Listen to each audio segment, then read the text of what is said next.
Baik, selamat siang anak-anak semua. Selamat siang, Ibu.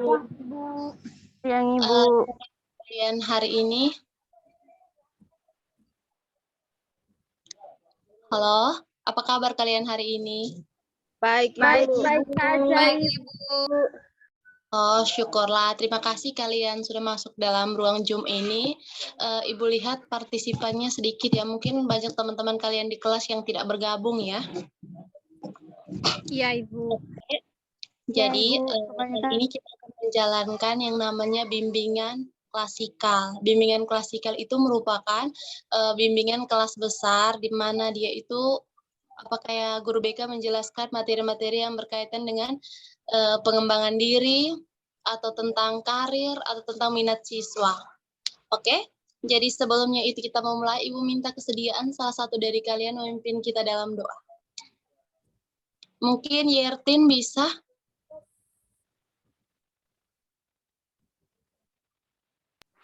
Baik, Ibu. Oke. Ibu dan teman-teman semua, marilah kita ambil sikap berdoa. Izinkanlah saya membawakan doa ini secara Katolik. Dalam nama Bapa Dan Putra dan Kudus. Amin. Ya Allah Bapa dalam surga, terima kasih karena Engkau telah mempertemukan kami dalam ruang virtual ini. Sekarang kami mau belajar, turunlah kudus-Mu atas kami, agar kami bisa belajar dengan baik. Nama-Mu senantiasa kami puji dari sepanjang masa. Amin. Bapak. Baik, terima kasih kepada adik Yertin. Jadi di sini kita akan melaksanakan yang namanya bimbingan klasikal seperti yang sudah Ibu jelaskan tadi. Sebelum itu kita memainkan satu games ya. Jadi gamesnya seperti Ibu berkata.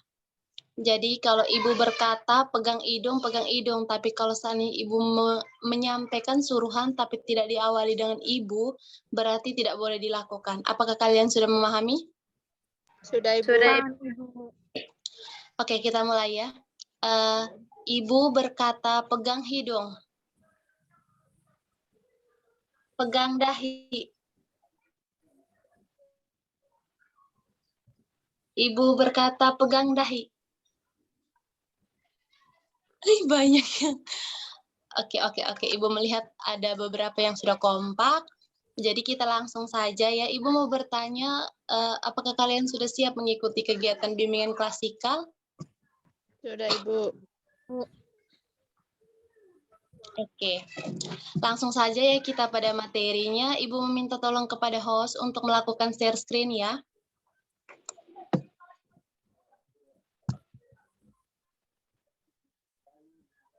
Halo?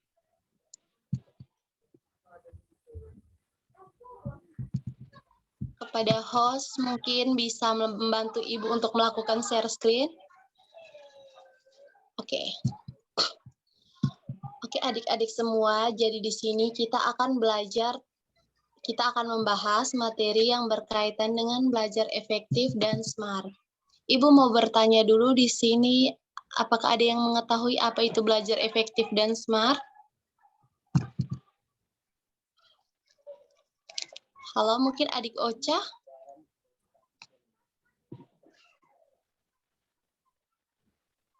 Ya, Ibu.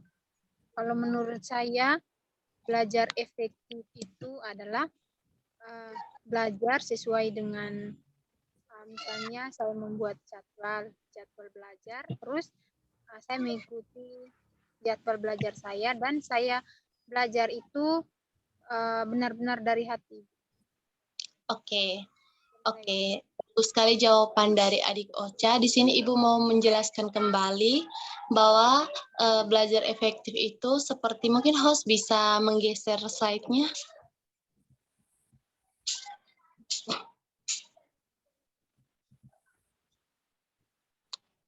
Oke, jadi menurut Oimar Hamalik, pembelajaran efektif itu adalah suatu pembelajaran yang memungkinkan siswa atau peserta didik untuk belajar keterampilan spesifik, ilmu pengetahuan, dan sikap juga membuat siswa senang.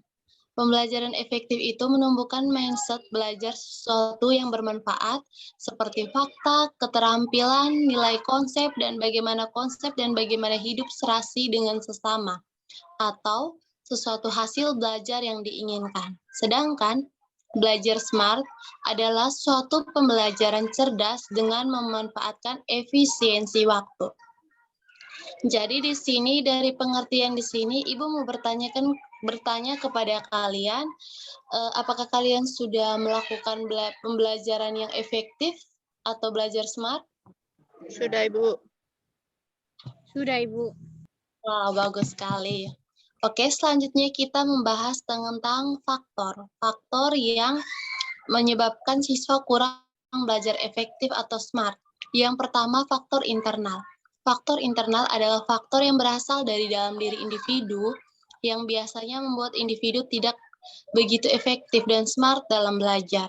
Faktor tersebut berupa gangguan sehat jasmani, misalnya seperti sakit atau lemahnya minat. Biasanya istilah anak-anak zaman sekarang tuh seperti tidak mutan begitu, dan motivasi dalam belajar. Kemudian bersifat pasif dalam belajar dan tidak memiliki kecakapan dalam belajar dan rasa ingin tahu yang rendah. Dari contoh-contoh faktor tersebut, apakah kalian pernah mengalami faktor-faktor seperti ini? Pernah, Ibu. Pernah, Ibu. Nah, seperti itu. Itu tuh merupakan salah satu faktor yang menyebabkan siswa itu kurang belajar efektif. Selain faktor internal, ada pun faktor eksternal. Jadi, faktor eksternal tuh seperti faktor yang berasal dari luar individu. Mungkin host bisa menggeser slide ke faktor eksternal. Oke, seperti Ibu menjelaskan bahwa itu berasal dari luar individu, bisa dari lingkungan keluarga, masyarakat, atau sekolah. Faktor tersebut seperti contohnya lingkungan yang tidak kondusif. Seperti ketika kalian mau belajar, ada keributan di sekitar, itu tuh bisa mengganggu kalian. Kemudian minimnya sumber belajar, di mana mungkin kalian kurang untuk memiliki buku-buku pembelajaran, dan yang terakhir tuh seperti guru yang acuh tak acuh. Istilahnya gurunya yang penting saya mengajar saja, tidak penting untuk kau tahu dan tidak. Dan di sini juga, Ibu akan memberikan kiat-kiat dalam meningkatkan belajar efektif dan smart. Mungkin host bisa menunjukkan PowerPoint untuk apa cara meningkatkan belajar efektif dan smart. Jadi yang pertama, menciptakan kondisi yang strategis. Yang kedua, membuat pelajaran menjadi menyenangkan. Yang ketiga, menggunakan media belajar yang menarik. Yang keempat, melakukan gaya belajar yang sesuai. Yang kelima, membuat map mapping. Yang ketujuh, mengimplementasikan ilmu dengan games, di mana dimaksud bahwa kalian bisa mengimplementasikan materi yang kalian punya itu dengan suatu permainan agar tidak jenuh untuk belajar, dan terakhir membangun komunikasi yang harmonis dengan terlebih dahulu bermain games atau yang istilahnya ice breaking seperti yang kita lakukan pada awal tadi. Jadi mungkin itu saja materi dari Ibu. Di sini Ibu mau bertanya, dari penjelasan Ibu tadi, apa sih yang kalian pahami tentang belajar efektif dan smart? Mungkin salah satu dari kalian bisa menjelaskan kembali. Mungkin Ibu bisa minta dari Faustin Depi. Halo?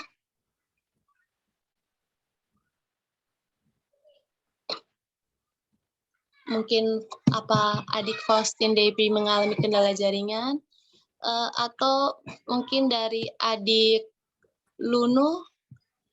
Oh, sepertinya adik Lunu tidak gabung ya. Atau mungkin dari adik Ocha bisa menjelaskan kembali menurut adik Ocha seperti apa atau cara meningkatkan belajar yang efektif dan smart. Baik, Ibu. Sedikit yang saya bisa ambilkan dari kesimpulan pada layanan klasikal kali ini tentang belajar efektif dan smart. Jadi menurut saya belajar efektif itu adalah gaya belajar dari siswa yang membuat, di mana belajar itu membuat siswa-siswi senang dan juga mereka betah dalam mengikuti atau situasi belajar yang kondusif. Dan yang kedua, cermat, belajar efektif dan apa satu tadi, Bu? Belajar smart. Belajar smart, Ibu. Nah, belajar smart ini itu berkaitan dengan efisiensi waktu. Nah, itu menurut saya. Terus dalam belajar efektif ini ada 2 faktor yang mempengaruhi. Yang pertama itu faktor internal dan yang kedua faktor eksternal. Di mana faktor internal ini dari dalam diri siswa, di mana contohnya itu di saat siswa lagi sakit atau ada sakit kejiwaan yang mungkin akan mempengaruhi siswa dalam faktor internal dalam belajar efektif ini dan smart. Dan yang kedua faktor eksternal, di mana contohnya itu faktor keluarga dan lingkungan. Dan ini sangat-sangat berdampak pada belajar efektif dan juga smart dari siswa. Mungkin ini yang bisa saya simpulkan, Ibu. Saya kembalikan kepada Ibu. Wow, bagus sekali ya. Mari kita beri aplaus untuk adik Ocha. Dia betul-betul memperhatikan materi. Oke, selanjutnya mungkin masih ada yang mau menceritakan, men-sharingkan tentang kayak belajar yang selama ini dia lakukan. Mungkin kalian di sini ada yang mau sharing. Mungkin kepada adik Adelvina Boruk mungkin bisa men-sharingkan tentang belajar efektif dan smart. Baik, terima kasih Ibu. Tapi saya mau bertanya dulu Ibu soal materi yang tadi Ibu sampaikan tuh. Ada materi yang saya tidak mengerti Ibu yang kiat-kiat untuk membuat seorang belajar yang lebih efektif, yang bicara membuat mapping tuh Ibu. Di situ saya belum mengerti Ibu. Oh, baik.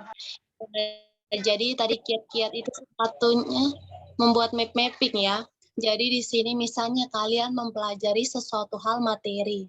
Nah, materi itu kan ada poin-poin penting untuk bagaimana cara mengingat dan bagaimana caranya agar kalian cepat memahaminya. Biasanya kalian buat dalam map mapping. Jadi map mapping itu modelnya seperti kayak dalam kertas manila, kita buat seperti kertas origami tertentu. Kemudian itu tuh kita bisa menulis poin-poin penting dari materi tersebut, sehingga kita bisa belajar dan bisa mengingat kembali poin-poin penting tersebut. Oke, bagaimana adik Vina Boru? Oh, baik Ibu, terima kasih. Jadi ini Ibu sudah jelaskan, jadi saya mau cerita sedikit tentang cara belajar saya yang saya belajar selama, kalau di rumah itu ada yang orang tua ganggu, ada yang saya punya kakak ganggu kalau saat saya belajar.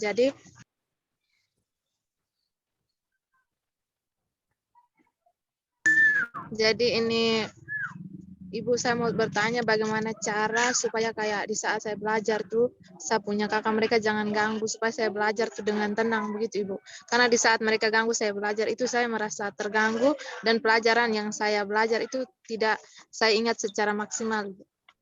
Oh, oke, baiklah. Jadi di sini dimaksud mungkin lebih kepada faktor eksternal ya, dari luar lingkungan begitu, mungkin lingkungan yang kurang kondusif. Nah, bagaimana cara mengatasinya itu adik bisa kayak mencari suasana yang lebih kondusif lagi, bisanya kayak ketika adik mau belajar mendengar keributan seperti itu, yang pertama yang bisa adik lakukan tuh yaitu memberikan pemahaman kepada kakak mereka atau orang tua mereka bahwa di sini ada sedang belajar begini-begini, jadi mungkin volume suaranya atau apanya direndah. Kalau memang tidak, mungkin bisa ke tetangga perumah atau pergi di kebun begitu untuk mencari suasana yang tenang supaya bisa belajar. Jadi situ yang adik Elvina bisa lakukan itu dengan cara menyesuaikan lagi dengan lingkungan itu, misalnya seperti memberi pemahaman atau tidak, mencari tempat-tempat yang kayak tenang begitu. Bagaimana adik? Oke Ibu, terima kasih. Oke, baik. Mungkin dari adik Ocha dan adik Adelvina di sini sudah tadi Adik Ocha juga sudah menyimpulkan bahwa di sini Ibu bisa mengambil kesimpulan bahwa kalian mungkin sudah memahami materi yang Ibu ajarkan tadi. Maksudnya Ibu berikan kepada kalian. Oke, mengingat waktu juga, dan kita di sini juga Ibu akan mengirimkan kepada kalian ya melalui via WA, ada lembar evaluasi. Di situ kalian bisa mengisi, di mana maksud dan tujuan dari Ibu mengirimkan lembar evaluasi itu, Ibu mau melihat sejauh mana pemahaman kalian berkaitan dengan materi yang Ibu jelaskan hari ini, dan bagaimana pendapat kalian tentang proses layanan bimbingan klasikal kita hari ini, itu supaya untuk kedepannya ketika kita mau melakukan layanan bimbingan klasikal kembali, kita bisa menyesuaikan dengan hasil yang kalian jawab tadi.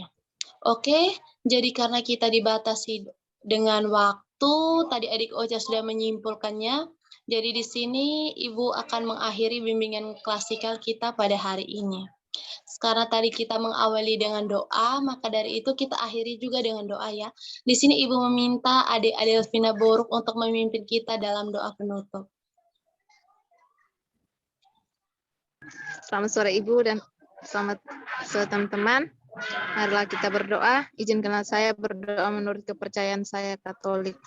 Dalam nama Bapa dan Putra dan Roh Kudus. Amin. Ya Tuhan Yesus, kami mengucapkan terima kasih kepadamu karena Engkau telah membimbing kami dalam pelajaran ini, sehingga apa yang disampaikan oleh Ibu Guru dapat bermanfaat bagi diri kami dan masa depan kami. Inilah doa dan permohonan kami sampaikan kepadamu lewat perantaran Kristus Tuhan kami. Amin. Dalam nama Bapa dan